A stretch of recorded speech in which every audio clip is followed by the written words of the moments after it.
हम जानते हैं कि रिलेशनल मॉडल क्या है। रिलेशनल मॉडल हमारे पास है एक मैकेनिज़्म जिसके ज़रिए हम एंटिटीज़ के अंदर रिलेशनशिप डिस्क्राइब करते हैं। तो first of all relation model किसने इंट्रोड्यूस करवाया? हम लास्ट टाइम भी डिस्कस कर चुके हैं। एगर एफ कोड पायलट था, उसने बताया कि डेटाबेस जो है उसको कैसे कहेंगे। Database is a collection of tables or relations, each relation has a set of attribute. Attribute क्या है? जो आपकी किसी एक एंटिटी की किसी एक प्रॉपर्टी को डिस्क्राइब कर रहे हैं। कॉलम जैसे कि आपके पास नेम है, आईडी है, सैलरी है, डिपार्टमेंट है, ये किस आप एक एंटिटी के एक एट्रीब्यूट को डिस्क्राइब कर रहे हैं, इसको हम कहते हैं attribute. Each attribute has a name and domain. Name होना चाहिए उसका, और डोमेन। डोमेन मतलब ये है कि उसके अंदर जो डेटा आएगा वो किस डोमेन से। अच्छा, डोमेन दो हैं, एक है आपकी कॉन्टेक्चुअल डोमेन, एक है टेक्निकल डोमेन। कॉन्टेक्चुअल डोमेन है ये कि आपके जो नेम है वो कहाँ से आएंगे, मतलब नेम्स अगर पर्सन का है तो नेम ऑफ पर्सन से आएगा, अगर नेम ऑफ सिटी है तो नेम ऑफ सिटी से आएगा, पर्सन से नहीं आएगा। ठीक है, समझ में आ रही है? एक तो ये है कॉन्टेक्चुअल डोमेन, और दूसरा है domain technical domain. Technical domain मतलब डेटा टाइप क्या होगी। जब मैं कहूँगा नेम तो उसकी डोमेन क्या होगा? वारचार। अगर होगा सैलरी तो उसका डोमेन क्या होगा? फ्लोट। ठीक है, फ्लोट, जिसमें डेसिमल भी कह सकते हैं उसको, डेसिमल। और अगर डोमेन है एज तो उसकी डेटा टाइप क्या होगी? इंटीजर। इस तरह से डोमेन भी हम लेते हैं। एटॉमिक वैल्यू होनी चाहिए उसकी। Each relation contains a set of tuples. Tuples को हम रोज भी कहते हैं। Each tuple has a value for each attribute of a relation. Each attribute, her attribute के अंदर उसके अंदर वैल्यू होती है। अगर एट्रीब्यूट की वैल्यू ना हो, मिसिंग हो, तो उसको हम नल कहते हैं। ठीक है, ज़ीरो नहीं होगी, स्पेस नहीं होगी, नल होगी। No duplicate tuples. Duplicate tuple allow नहीं होती। और डुप्लीकेट का मतलब है कि ऑल एट्रीब्यूट की वैल्यू सेम हो जो पहले किसी रो में हो चुकी है तो डुप्लीकेट कहलाएगी। एक भी अगर वैल्यू चेंज है तो वो डुप्लीकेट नहीं कहलाएगी। Simplicity is the power of this domain. अगर हम देखें हम रिलेशनल मॉडल को, कि दो टेबल आपको नज़र आ रहे हैं यहाँ पे, एक पहला है इंस्ट्रक्टर का टेबल और दूसरा है डिपार्टमेंट का टेबल। अगर इंस्ट्रक्टर के टेबल में देखें तो इंस्ट्रक्टर का टेबल डिपार्टमेंट के टेबल से कनेक्टेड है, यानी they it is a related यार has a relationship. How this relationship is maintain? ID है, नेम है, डिपार्टमेंट नेम है एंड सैलरी, और यहाँ पे डिपार्टमेंट नेम है, बिल्डिंग है एंड बजट है। तो department name is connecting this to table. तो यहाँ पे डिपार्टमेंट नेम फिजिक्स है, तो यहाँ पे डिपार्टमेंट नेम फिजिक्स के अंदर अगर हम कहें कि आइंस्टाइन जो है वो जिस डिपार्टमेंट में काम करता है उसकी बजट कितना है, तो हम कहेंगे आइंस्टाइन जिस डिपार्टमेंट में काम करता है उसको डिपार्टमेंट का नेम है फिजिक्स, और फिजिक्स का बजट कितना है? 70,000। तो लिहाजा आइंस्टाइन जिस डिपार्टमेंट में काम करता है उसका बजट क्या हुआ? 70,000।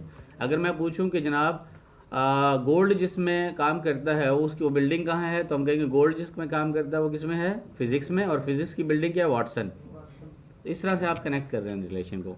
ठीक हो गया? अच्छा, इसमें ऑर्डर जो है ना कि कौन सी रो पहले आएगी कौन सी बाद में आएगी, इसका कोई फ़र्क नहीं पड़ता, इट डजेंट मैटर।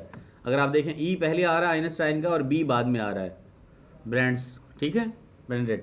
तो इस तरह से आप देख लेंगे कि आगे ऑर्डर इसका मैटर नहीं करता, और इसी तरह आईडी में भी। अब आते हैं हम इसको स्कीमा की फॉर्म में डिस्क्राइब करने। What is a schema? Database schema जो है वो लॉजिकल स्ट्रक्चर ऑफ डेटाबेस को कहते हैं।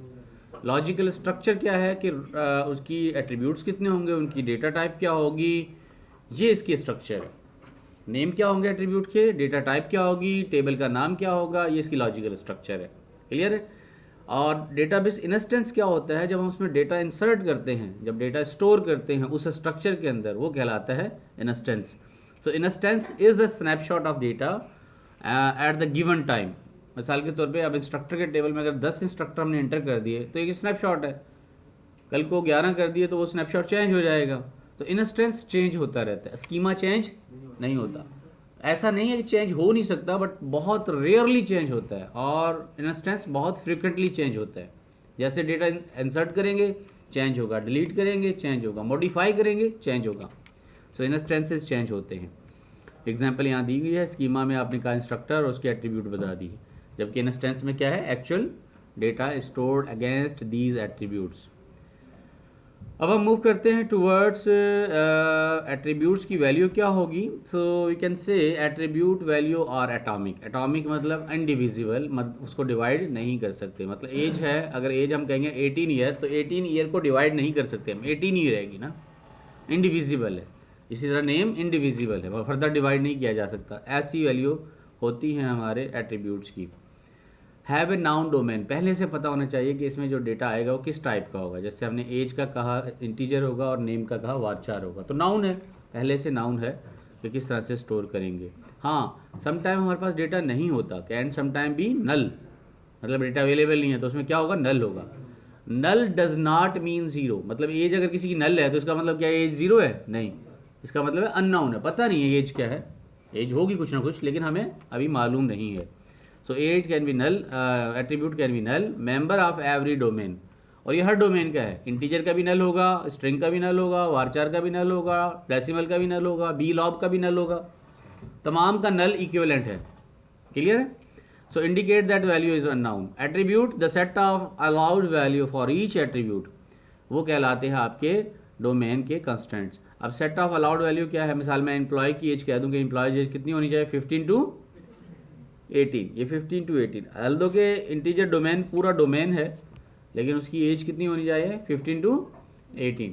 इसी तरह से हम कह दें कि जनाब अगर कोई अपना नाम डिस्क्राइब करना चाहे तो अपने बाप का नाम, फिर दादा का नाम, फिर परदादा का नाम, बड़ा नाम बना सकता है ना, लेकिन हम उसको लिमिट करेंगे कि कितने करैक्टर्स का नेम होना चाहिए, वो हमें डिफाइन करना पड़ेगा वारचार की वैल्यू देके.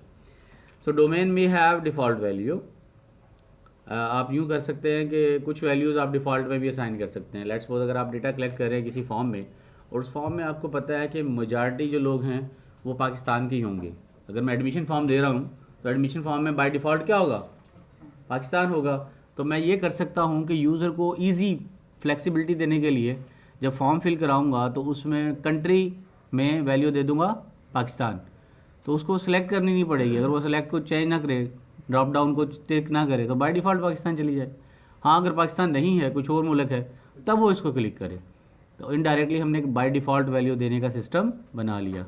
और प्रोग्रामिंग में भी हम क्या करते हैं, डिफ़ॉल्ट वैल्यू दे देते हैं, और अगर वैल्यू चेंज हो तो ओवरराइड करवा लेंगे, अदरवाइज़ वैल्यू सेम रहेगी. तो ये डिफ़ॉल्ट वैल्यू कहलाती है.